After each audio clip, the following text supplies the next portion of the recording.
Olá, tudo bom? Eu sou Ezequiel Gomes e decidi dedicar um tempinho do meu sábado para conversar com você. Bom, o tema da minha conversa hoje são algumas reações a um vídeo que eu lancei falando de argumentos mentirosos em torno da ideia da música que agrada a Deus dentro da igreja, especialmente dentro de uma discussão adventista do sétimo dia, ok?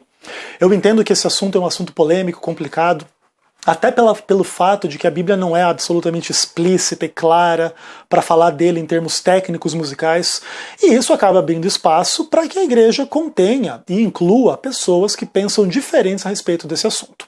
E aí, cada um defende a sua ideia, a sua opinião, tanto na teoria quanto na prática, e a gente vai avaliando essas opiniões e essas práticas e vamos edificando a igreja e construindo um entendimento comum, apesar de discordâncias que possam existir entre as pessoas dentro da igreja, ok?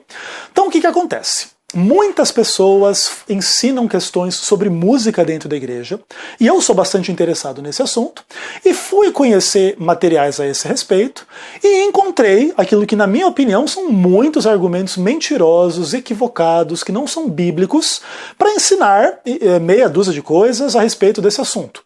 Que esse ritmo ou esse instrumento é pecado, é do diabo, é do mal, e as implicações disso são bem complicadas, e a gente vai avaliar algumas delas nesse vídeo, de uma forma bem breve, vai ser bem menor do que o vídeo anterior, tá bom? Só que o ponto é o seguinte, esses ensinamentos estão publicamente colocados para a igreja, inclusive em palestras, Facebook, YouTube, etc. E a gente confronta isso publicamente de igual maneira. E aí alguém já veio me questionar, dizendo assim: Ezequiel, você não seguiu Mateus 18, que diz que quando alguém peca contra você, você tem que ir lá e falar pessoalmente e não expor de forma pública.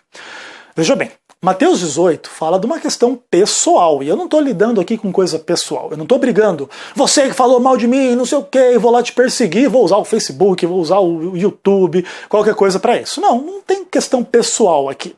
O que tem são ensinamentos públicos na igreja que eu estou confrontando publicamente, ponto. E tanto quanto é direito dessas pessoas publicarem as suas ideias, é o meu direito publicar as minhas. De igual forma, eu acho que esse direito tem que ser respeitado. Mesmo eu discordando dessas opiniões que eu julgo mentirosas, por exemplo, eu não acho que essas pessoas devem perder o direito de ter essas opiniões e de divulgar as suas opiniões. Além disso, a própria Bíblia, em tantos momentos expõe publicamente o pecado de líderes e membros da igreja, do povo de Israel. Um exemplo clássico, por exemplo, é quando Paulo repreende Pedro publicamente por estar sendo hipócrita. Você tem um registro disso em Gálatas capítulo 2. Aliás, o que é interessante, você tem uma coisa assim, olha, Paulo confronta Pedro publicamente naquela situação ali na comunhão dos gentios, judeus e etc. E depois ele ainda escreve na carta aos Gálatas. Então, ou seja, ele registrou a vergonha e o pecado de um líder da igreja, Pedro, um apóstolo, etc., dizendo que ele foi um hipócrita, que ele foi um falso, e a gente está há 2000 anos lendo lá o Facebook de Paulo, entre aspas, lendo ali que ele disse que o outro era hipócrita. E isso não quer dizer que Paulo não vai para o céu ou que Pedro não vai para o céu. Os dois vão para o mesmo céu, ainda que eles tenham discordado em um ponto, e uma polêmica, e uma situação específica, de forma que isso também é importante você entender. Ao eu discordar dessas pessoas que falam esses argumentos que eu considero mentirosos, eu não estou dizendo que eles não vão para o céu, que eles são do diabo, que não sei o que. Eu estou dizendo simplesmente que eles estão equivocados na forma de colocar esse assunto para a igreja, tá bom? Então Mateus 18 não está sendo transgredido, muito pelo contrário, a Bíblia diz mesmo, o próprio Paulo, falando lá em 2 Timóteo, aqueles que pecam, repreende-os publicamente, para que os outros temam. De forma que é uma coisa bem natural que haja esse enfrentamento. Tanto que esse irmão que reclamou que eu não segui Mateus 18 não veio falar comigo individualmente, ele veio publicamente no Facebook questionar. Então, se isso fosse errado, ele estaria errado e a hipocrisia estaria sendo simplesmente multiplicada, tá bem? O que mais? Segunda coisa, uma outra pessoa colocou ali: de que igreja é essa pessoa, esse pastor? Eu não vi adventismo nessa palestra. Vejam bem, gente, eu estou aqui com o manual da igreja nas minhas mãos. O manual da igreja não diz que quem tem opinião X ou Y sobre música não é adventista e só é adventista quem tem opinião XY sobre música. De forma que a música não é um objeto de revelação direta, técnica e clara, e a gente tem o direito de ter dentro da igreja pessoas que pensam de uma forma e pessoas que pensam de outra. Isso não deve diminuir a identidade adventista de ninguém. Assim, quem discorda de mim, mas é fiel à lei de Deus, à graça de Cristo, à volta de Jesus, etc., é adventista. E eu, que discordo de muitas pessoas só a respeito de música, continuo sendo adventista da mesma maneira, tá bem? O que mais? Uma outra pessoa coloca aqui, ó, olha só. Que triste ver uma palestra como essa, num tempo tão delicado da história. Estamos quase no fim. Jesus está voltando, a igreja tem verdades que nenhuma outra possui. Mas que triste ver alguém diminuindo o espírito de profecia. Bom, eu mandei uma pergunta para essa pessoa, dizendo, moça, em que eu estou diminuindo o espírito de profecia? Eu discordo veementemente disso. De qualquer forma, ela não respondeu. Mas eu já adianto uma coisa importante. Muitas vezes se aplica coisas que Ellen White escreveu para realidades que, na verdade, ela não está tratando exatamente daquilo. Então as pessoas pegam textos de Ellen White sobre a Campalde indiana, sobre o mundanismo, sobre o pecado, e aplicam ao estilo de música, à bateria, ao cantor ou ao grupo tal X ou Y. Mas Ellen White não fez essas aplicações. Essas aplicações ocorrem por conta e risco da pessoa que as faz. De forma que Ellen White não diz lá o rock é do diabo, ou que a bateria é do diabo, ou que o estilo de música conduz ao corpo excitar o pecado sexual ou não sexual ou qualquer outra coisa desse tipo. Ellen White não ensina nada disso, que essas pessoas ensinam em nome dela. Então isso é importante. Quando alguém discorda disso, não está diminuindo o espírito de profecia. Está simplesmente tirando das mãos de quem está mal aplicando o espírito de profecia e trazendo para a discussão. Olha, não é isso que Ellen White está dizendo, ok? E essa é a minha postura, não é de negar o que Ellen White diz. Ok? Que mais? Outro aqui escreveu assim, olha. Que perda de tempo, essa não é a mensagem que Jesus nos deu.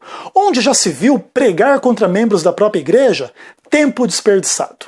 Vejam, irmãos, é uma coisa um pouco complicada, porque olha só, a pessoa está me criticando porque eu fiz uma crítica a pessoas de dentro da igreja. Mas espera aí, os apóstolos, os profetas e o próprio Cristo criticaram quem? Pessoas de dentro da igreja.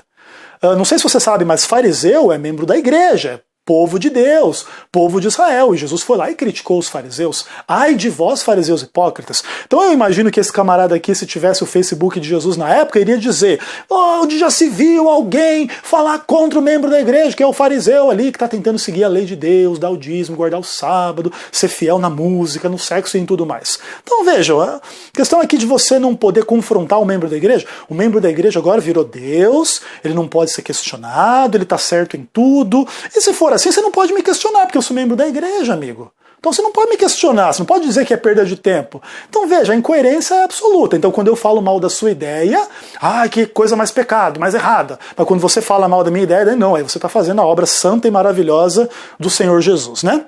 O que mais? Outra coisa, alguém colocou uma coisa bem interessante aqui, olha só. Quando a Bíblia diz que os inimigos da igreja seriam os de dentro, ela sabia do que estava falando. A ideia da pessoa é que eu sou um inimigo dentro da igreja. Olha só, né? Por causa da minha palestra. Agora veja, essa pessoa, ou as pessoas que pensam assim, deveriam ter um pouquinho mais de autocrítica. Avalie assim, sem paixão, esse assunto. A pessoa que pensa que rock é pecado, que guitarra é pecado, que bateria é pecado, que estilos de música contemporâneos são pecado, são essas pessoas que são as inimigas da igreja dentro da igreja. Até porque a igreja, nas suas publicações oficiais, CDJA, Gravadora Novo Tempo, tantos cantores, cantoras e grupos, usa bateria, usa guitarra, usa estilos de música contemporânea, inclusive o rock. Tem música do Arautos do Rei, que tem elementos de rock ali, de bateria, de guitarra. Então, veja, quem são os inimigos da igreja dentro da igreja? São essas pessoas que dizem que isso é do diabo. Então, Arautos do Rei louva o diabo. É isso mesmo que você está ensinando? Você concorda com isso? Então você é um inimigo de Deus, inimigo, né, da igreja, de Deus ali dentro da própria igreja, ok? Outras pessoas apontaram assim, olha, vocês deveriam ver os vídeos do Hélio Potin e do Leandro Dalla, porque esses realmente são melhores e são realmente fiéis. Vejam, o fato de existirem pessoas que discordam de mim não quer dizer que eu estou errado. Eu não citei o Hélio Potin e o Leandro Dalla nessa palestra que eu gravei porque ela é antiga. Essa palestra não é nova. E eu não citei porque eu não conhecia o trabalho dos dois na época que eu fiz o vídeo. Se eu conhecesse, eu teria incluído. Por quê? Porque eu discordo veementemente de Leandro Dalla e de Hélio Potin. Não quer dizer que eu acho que eles vão para o inferno, não é nada disso, mas eu discordo das opiniões deles a respeito de música, da interpretação bíblica lá, da Arca da Aliança, que é a música com bateria. Eu discordo daquilo tudo, da fisiologia humana. E as implicações dessas ideias de Hélio Potin e Leandro Dalla é que a música tira o nosso livre-arbítrio, então, porque aí eu ouço uma música e sou levado ao pecado, que eu não quero pecar, ou em tal, então se eu não ouvir a música com tal, eu não peco. É assim que funciona? A Bíblia diz que não tem quem não peque. Você ouça a música que você quiser ou que você não ouça. Se for surdo também, você é um pecador também. Ou ouve música nenhuma. Então não é por aí, eu discordo de tudo isso. Mas claro, creio que esses argumentos todos são mentirosos, são errados, mas tenho o direito de pensar assim. E a igreja comporta esses pensamentos diferentes todos, e não tem ninguém aí que vai poder dizer a Bíblia diz isso sobre o ritmo de música, que como eu digo na minha palestra, a Bíblia não fala nada a esse respeito, ok? Aí o que mais? Um outro aqui coloca uma questão que eu achei muito interessante, né? Ele diz claramente, vou ler para você.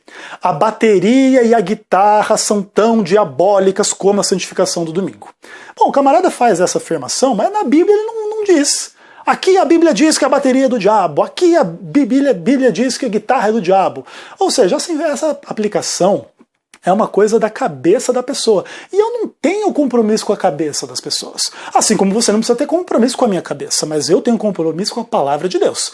E ela diz que nós podemos louvar a Deus com instrumentos de percussão, e bateria é instrumento de percussão, piano também, né, cordas percutidas é percussão, e também diz pra gente louvar a Deus com instrumentos de corda, e guitarra é instrumento de corda. Então, se você quer discordar, você está discordando da Bíblia, não é do Ezequiel, ok? E por fim, houveram muitos ataques assim. É um erro chamar Ezequiel Gomes de pastor, é um apostatado, é digno de pena, é uma pessoa que tal, que tem na capa do Facebook um disco do Pink Floyd, não sei o que e tal e tal. Vejam bem, o mais importante de vocês entenderem sobre tudo isso é o seguinte: quando falham os argumentos, se ataca a pessoa. Ninguém veio criticar o vídeo dizendo, olha, esse argumento aqui, que diz que ritmos trazem demônios para a igreja, olha, ele é bíblico, porque lá em João capítulo 2, versículo não sei quanto, diz que o ritmo tal traz o demônio para a igreja. Bom, ninguém vem defender. Então é o seguinte, eu expus e refutei os argumentos mentirosos. Você vai defender os argumentos mentirosos? É isso mesmo, a igreja é feita para defender argumento mentiroso, que não existe. Essa é a minha crítica. Eu não estou defendendo rock, funk, samba, pagode, música clássica. Não estou defendendo nada. Só estou dizendo que nós não devemos usar mentira para defender a suposta música do céu. Porque aí a gente vai ouvir música celestial, mas vamos queimar no inferno do ladinho do diabo. E é isso que é a realidade. Outra coisa. Lá no meu Facebook não tem capa nenhuma de Pink Floyd.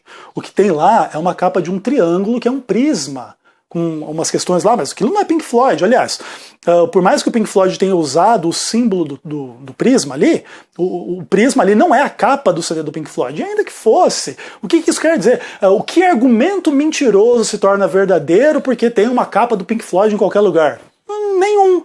Então você atacar porque o Pink Floyd, porque o rock, porque o não sei o que, tá errado, você simplesmente está dizendo o quê? Que você não tem argumento bíblico para discordar de mim. Aí você tem que me atacar como pessoa. E aí é o seguinte, você ganhou o argumento, parabéns. Você perdeu o quê? A honestidade, perdeu o amor, perdeu a fé e o respeito por quem dedica a sua vida para pregar a mensagem da igreja. E a mensagem da igreja não é que bateria é pecado. Porque a Bíblia diz assim, onde não há lei, não há pecado. Romanos 4, versículo 15.